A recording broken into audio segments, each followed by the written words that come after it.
Welcome to Moments with Marianne. This is your host, Marianne Pastana. And we're here today with special guest, Gina Cloud. And she's here to share with us her international best-selling book, W.O.M.A.N, A New Definition for Reclaiming the Feminine. When's the last time you picked up a book and it changed your entire perspective? Well, this book did it for me. So Gina is the creator of Ginacology, a lifestyle health and wellness revolution where she is a speaker, consultant, author, and natural beauty life consultant, educating thousands of women worldwide. With over 25 years of experience in her field, Gina empowers women to live fully awake and alive by breaking free of the media's influence on how they relate to their bodies, each other, and men. Her radically unique approach transforms women's lives from the inside out as she helps them rediscover the self-love and self-esteem that has always been deep within them. So let's welcome to the show, Gina Cloud. Marianne, this is one of the interviews I've been really looking forward to doing. So thank you for having me on. Oh my goodness. Well, I read your book, knew we needed to talk. What an amazing book this is. And it's not what I think a lot of people would think. I mean, we talk about, reclaiming the feminine, and I think a lot of people, they get confused on what that could mean. Yeah, especially these days. And I want to make one correction. It's actually not a new book. It's a reprint. The book originally came out in 2009.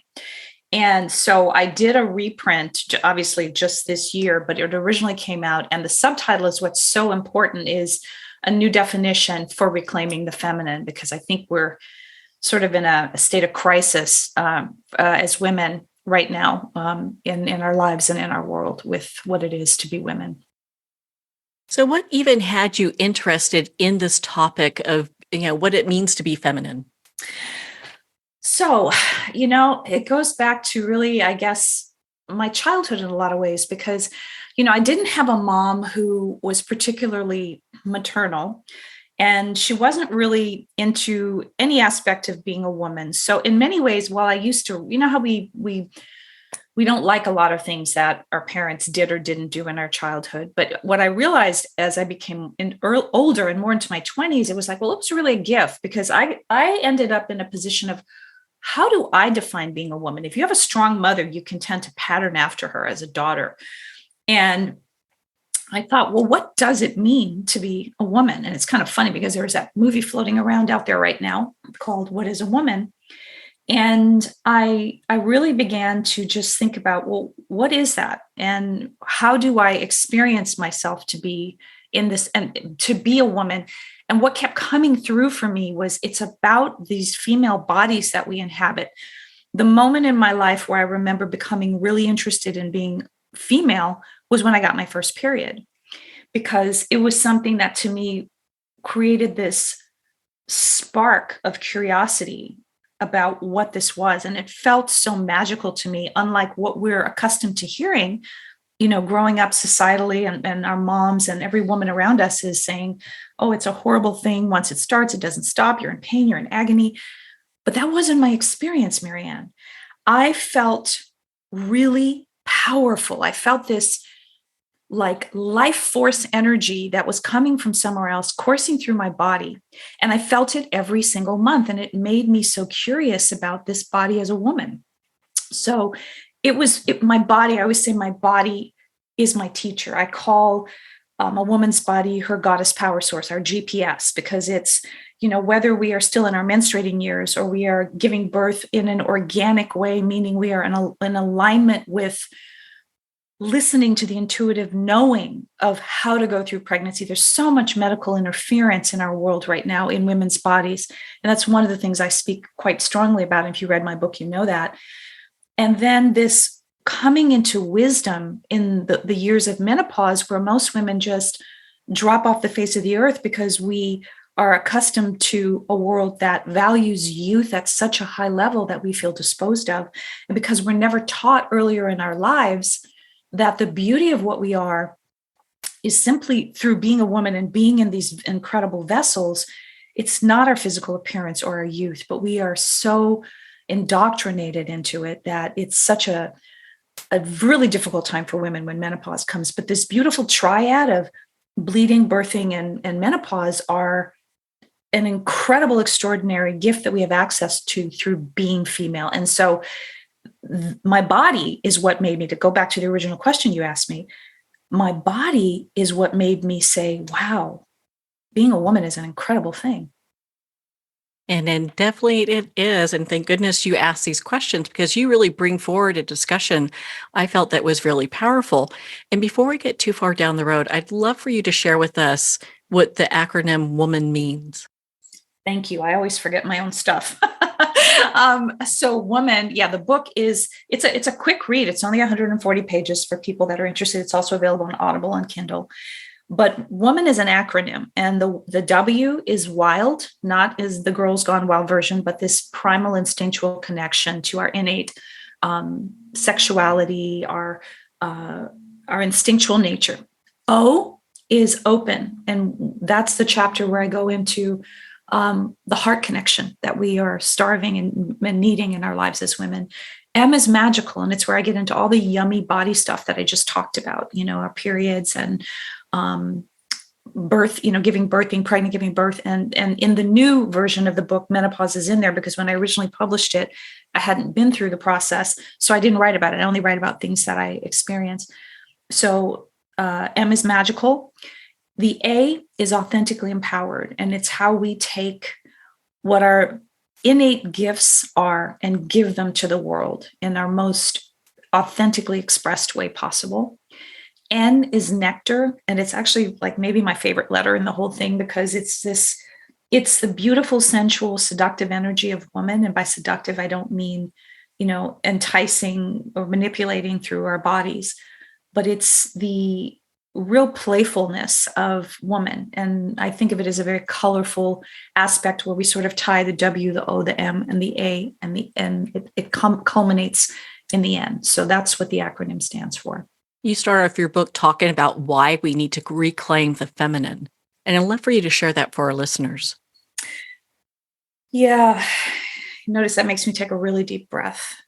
I think there's a lot of grieving for a lot of women around being women because of, as I said a little while ago, the way that we're socialized and indoctrinated when we come into this world as girls.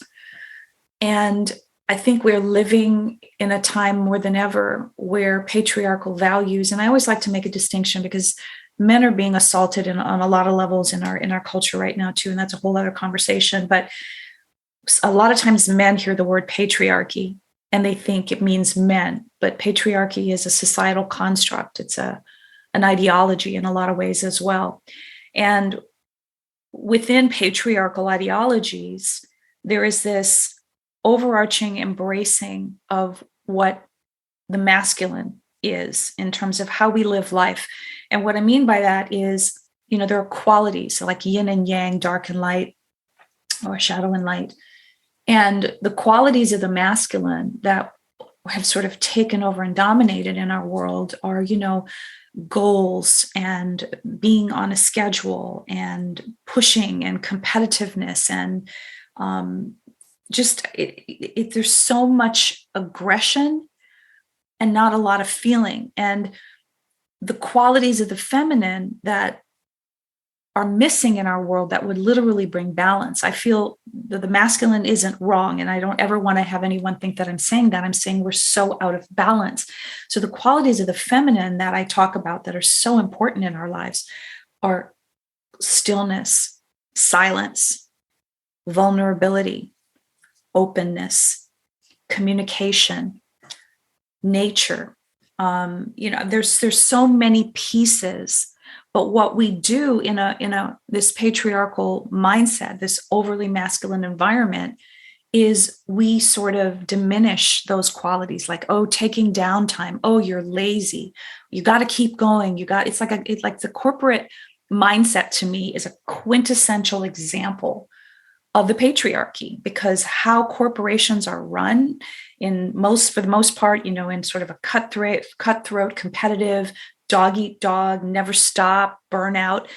That is what we are living with. And women have we become accustomed through feminism to think that in order for us to achieve economic parity or to be taken seriously or to be accepted, that we have to become like men. And in the process of doing that, we take all the beauty, all that W.O.M.A.N stuff out of the equation. And when we do that, we suffer. That's why I started out by saying I think there's a lot of grief, because in my coaching work with women and talking to women just on an ordinary level, I feel and I see this kind of numbness that's set in. And the numbness that's set in is from a place of, I think, a lot of self-protection. But many women don't even know that they're missing their own feminine because they never were taught what it is or how to embrace it or celebrate it.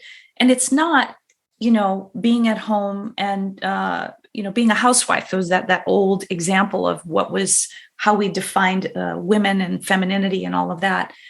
Feminine is an essence that invites, invokes, creates, and emanates those qualities that are, beauty and softness. And it creates this environment where you become magnetic and draw unto you. And it's like, instead of the masculine paradigm of go out there and make it happen, which is what most women are doing anyway, we're like, we've become so like the masculine paradigm of how we go out and get things. But the feminine in its beauty and in its essence we can draw things unto us. And even if you think about our biology and our physiology, we take into our bodies, right?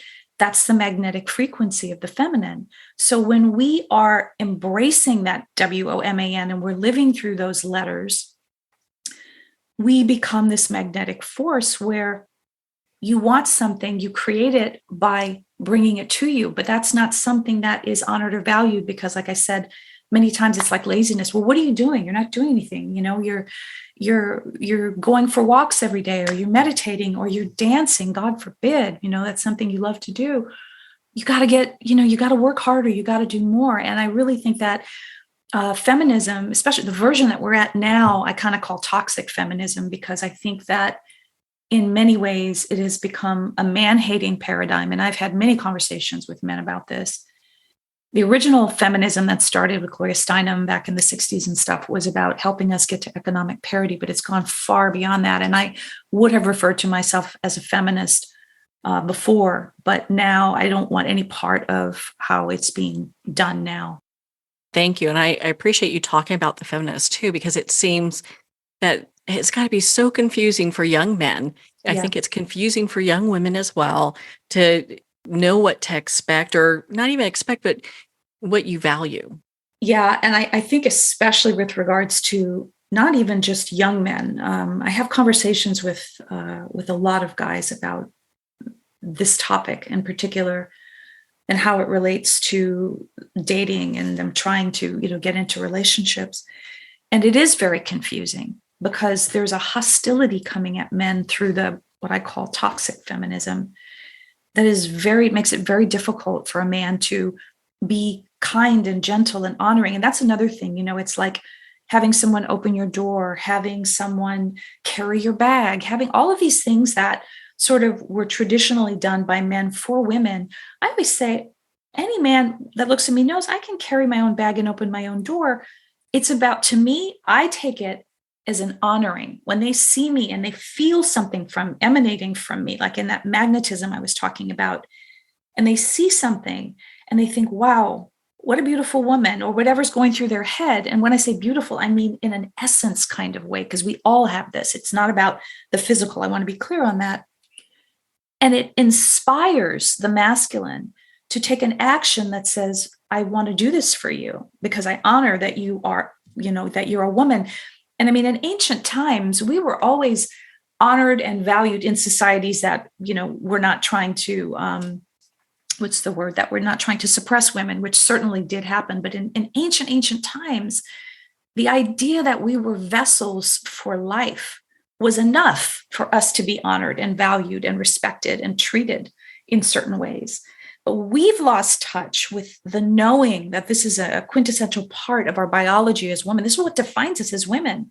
And that's why so much of what's happening now with what I call the radical trans movement, not the legit LGBTQ movement that has struggled just as much as women have for acceptance, but this radical movement that's infiltrated the legit one. I keep saying it's like patriarchy in a dress, and it's sort of this toxic patriarchal thing trying to come in and take more away from women. So, we have to, and all of this is very confusing for young men and older men. I talk to men in their 40s or 50s, and they're all struggling with, how do I show up as a man now? Because women are so hostile and aggressive towards me. And yet there are so many women who have, just like I said, this is the part that really breaks my heart when I go back, keep feeling this word grief, that many women are just so shut down, like they've given up on sex because there's an addiction to pornography going on, and so many women don't want to participate in that, and they don't know what to do about it. So it's like, well, let's just turn all of that off. Let's just go inside. And there aren't a lot of models or opportunities or experiences for women to reconnect with their feminine in this way that's empowering. As I said, it's not the doormat version. A lot of times people hear feminine or femininity, and they want to go into that old school narrative of what that is. And they're like, that's not me. That's not what I want to be. But there's a strength. There was a woman the other day. This is the kind of stuff that really touches me and teaches me that, and I don't talk about myself a whole lot. It's always the hardest thing for me to do. It kind of chokes me up a little bit. I was at this, at a friend's party. And this woman, she came up to me and she said, she goes, you're such, and I'm not going to remember everything because it was hard. It was hard enough for me to just like stand there and go, wow. She said, you're such an incredible emanation of, and she actually said emanation of just like beauty and strength and softness and gentleness. And she said, you just have all these qualities that like, I really want to be what you are giving off. And I was like, wow. And those are the moments where I realize how much work I have to do, and how important it is to just be. This is part of what I feel that women have to understand. Men too, but we are the source, and we are what I believe will heal this planet from all of the insanity that's happening right now. When we step into being woman, being that W.O.M.A.N, that emanation happens. And I do walk my talk. I live the life that I share. I've created this work through my own living of it. And when I've worked with coaching clients, I see every single time without fail how much it works, how important it is, and how it changes women's lives. And the moment in time, like I've worked with a lot of women who live very much within this masculine paradigm, Marianne, women who've been in the military, women in corporate America, women who are the providers. And a lot of these women, they're so engrossed in the doing and the achieving in that masculine frequency that they're having a hard time finding relationships because they're actually coming at it and they're finding men who are sort of in the feminine role because you don't have sexual chemistry without polarity. But there's always a moment when I'm working with these women where they have an emotional breakdown of sobbing. And I usually get a phone call where they suddenly realize what being a woman means. And many times it's come through the way that I educate them around their cycle and what to do and the tools to use to kind of tap into that. But there's always that moment. And it brings me to tears as well as them because it's in there in every single woman. We have been so beat down for centuries, and we are beating ourselves down when we don't wake up and realize how we are participating in our own exploitation. On my website, I have a blog, and I've got a lot of really great pieces that I've written. And it's funny, I always say I don't take credit for my writing because I believe that I'm a channel for this work, that I am a willing participant in bringing this back to people. And so I open myself up and say, use me in whatever way you want to. and the words come through. And there's literally been times, Marianne, where I've written stuff and I read it and I go, wow, that's really amazing. Where'd that come from? Because I'm like, I had nothing to do with it. But there's one piece that I wrote called Ladies. I always have these quirky titles and they're long often. It's Ladies, Wake Up Your Sleeping Beauty and Stop Exploiting Yourself. Because we are participating in our own exploitation and denigration. And this is something that gets me so fired up because the indoctrination is so severe and so pervasive and so effective that we don't understand that the way we run around chasing beauty and the way everybody is modifying, even young women with Botox and fillers and surgeries and changing our bodies. What if we took all of that money and that time and that mental airspace thinking about how to change how we look to conform to the pervasive indoctrinology that's forcing us to think this way because we're not thinking for ourselves. We took all that time and money and we applied it to our own power, our own empowerment, our own, what are we driven by? Who am I? What do I love? Instead of this conformity to a tribe of, step 40 and looking women who, the moment we begin to age, there's the next part of the indoctrination. Now, oh my God, I'm past my prime. I'm old. My eggs are dried up. Nobody wants me. I'm young. Okay, time for surgery. We participate in our own exploitation and denigration because we're not awake enough to see what's being done to us. It was done to us outside of us, and now it's being done to us from within us. And that's the most dangerous form, is when it's sold to us in a way that they no longer have to externally sell it. All they have to do is, it's like the program is intact. And now you're running it yourself. Now they can move on. I used to do a workshop called Sacred Facts of Life for little girls that were around 12-ish before they got their periods. And I used to teach them how advertising was programming them and how they needed to understand that they needed everything they heard or saw, magazines, TV, music lyrics. I used to have them bring in their favorite music lyrics. It's trying to make you think a certain way. Hold on to your own mind. And I really believe that if we women, if we stopped doing all of the things that modify and in a way, I feel like defile in a lot of ways, I feel that strongly about it, our own bodies, which to me, as I said, is our goddess power source. If we stopped doing that, what would we be capable of doing in this life? We could rule the world, and we would rule it with loving kindness for the most part. We can be fierce when we need to, but we are being kept down and have been for millennia. And we have to wake up and stop doing this to ourselves. When we stop doing it, if we all band together and say, I'm not doing this anymore, I'm going to let my hair grow gray. And by the way, that's the one thing I haven't done yet, is let myself go gray. And it's mostly because I think about, I have long hair, and the process of going through it, it's like, oh my God, that's the one thing that I have not acquiesced to yet, and I will. But if we allow ourselves to just have these beauty rituals, I'm a huge advocate of ritual in women's lives. It is something that allows us to really honor and celebrate the beauty that we are. So I'm not saying don't do anything. I get massages every week. I love going to spas. I'm a skincare junkie. It's not about not doing anything and letting yourself, go to hell. That's not what I'm talking about. It's about doing it in a way that honors and celebrates where you are at any given stage in your life, and you're not trying to conform to someone else's idea of what beauty is. So this is a topic for me that I really love to help women come off of this drug in a way. I think I see it as kind of a drug, and to come back home to self. I see what's possible if we all rise up and do this, and the world would change in a heartbeat. It seems that in many ways we've been in this position where we have, and you talk about how we're really working with all this programming to keep ourselves basically in like a cage and not to shine our own light. Yeah. It's, and that's what it comes down to. In fact, there's a quote in one of the chapters of my book, I don't remember, from Marianne Williamson. It's the one about, sort of, who are you not to shine your light, basically, in essence, to dim your light so that others feel better.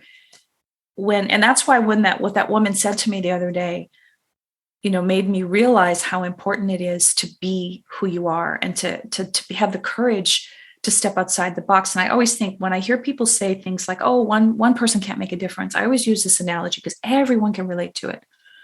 As if you've ever been on the freeway. I'm in Southern California. I'm not sure where you are, but our freeways here are a nightmare a lot of times. And I said, have you ever been on the freeway and you're driving along and all of a sudden the traffic just stops and you're backed up for miles. And then all of a sudden you get up to the spot where the issue is, and you just see this one car that's kind of out of a lane. And I go, that one person just impacted thousands of people by just getting out of line, by choosing not to conform.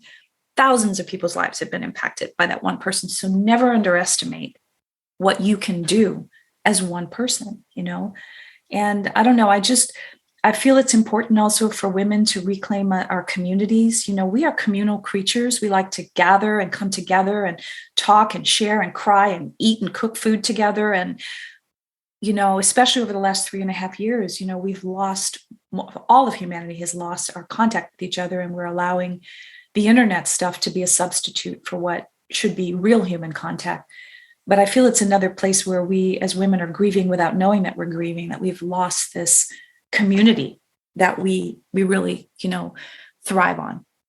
It seems a lot of times we are putting ourselves down and other women down. So it's so difficult even to build that community. I think that's another part of the indoctrination, though, is we're sort of, from the time we're young, we're sort of taught that women are competitive and backbiting to each other. And I, honest to God, I don't think I've ever had that experience in my life with my friends or in social environments or whatever. And men are competitive, in their own ways. Usually a lot of times it's over work and business, but I think it's another story that we've been told and a myth that we've bought into that we need to change, because there's another great blog piece I wrote, getting high off my connections with my sisterhood or something like that. And it's just kind of how when women come together, what becomes possible, how we support each other, and the creativity that comes from being together and, helping someone who's having an issue problem solve. Or the times in my life that I've been going through really difficult times and my women friends picked me up off the floor, lovingly,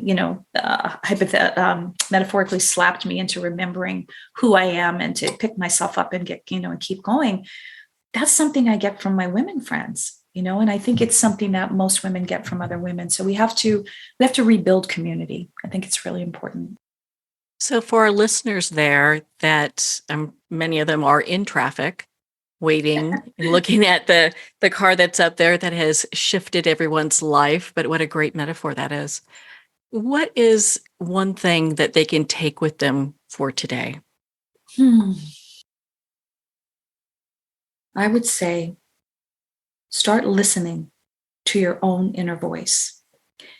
And if you've lost touch with her, go outside, leave your phone in the house, go sit under a tree, go for a walk, go to the beach, say you don't have any of those things available, take a hot bath, say you don't have that available, just sit still and listen, because the wisdom and the gift will come in that silence and stillness, which is one of the most important essences of the feminine, is that silence and that stillness and that receptivity, because that's where you get the answers, the guidance, the wisdom, and it's what allows you to really open into your life with trust.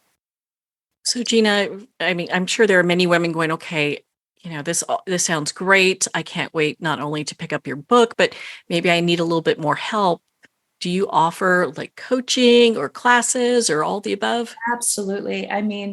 My one-on-one coaching, I struggle sometimes because I'm not an online class person. I really believe it goes against everything I'm trying to promote, which is us really connecting personally, deeply. My coaching is one of the favorite things that I do because I see how every single time it makes a difference.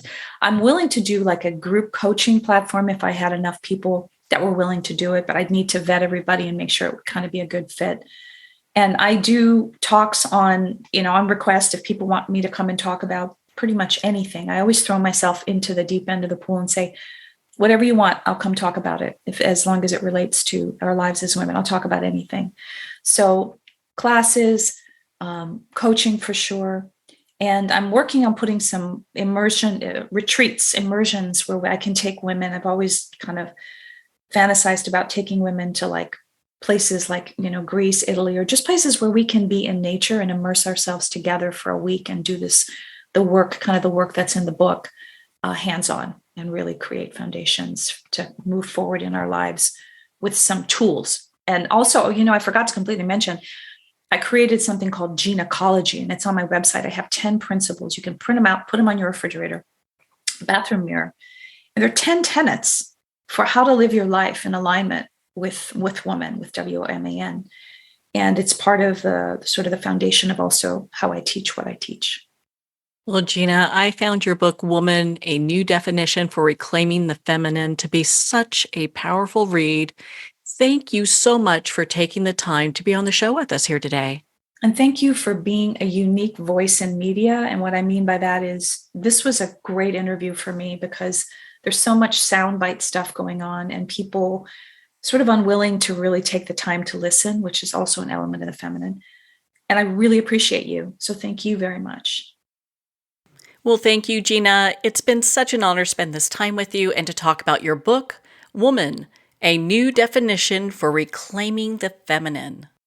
If you'd like to learn more about Gina and her work, please visit her website at ginacloud.com. There you can find her book available for purchase as well as on Amazon, and her audiobook is available on Audible. Well, we're going to pause here for a quick moment, and we'll be right back after this message. Are you feeling disconnected from your life and your body as a woman? Do you feel numb emotionally and/or sexually and just not sure how to feel really alive again, or maybe for the first time? Are you struggling with body and self-acceptance, especially during menopause? If you'd like to reclaim your feminine and learn more about W.O.M.A.N and gynecology and how it can help empower your life, contact Gina Cloud at www.ginacloud.com.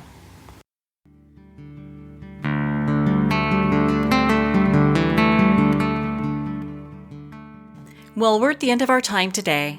I'd like to thank everyone for tuning in. You've been listening to Moments with Marianne, where we make every moment count.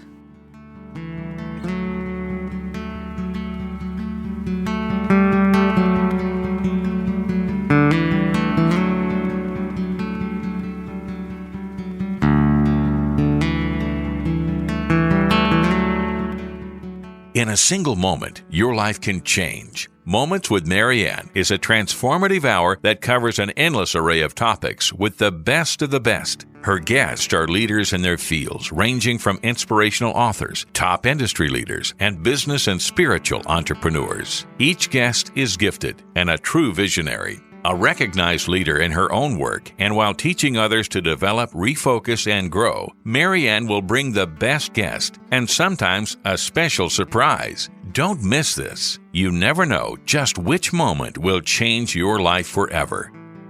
Make sure to tune in and visit momentswithmarianne.com for more information.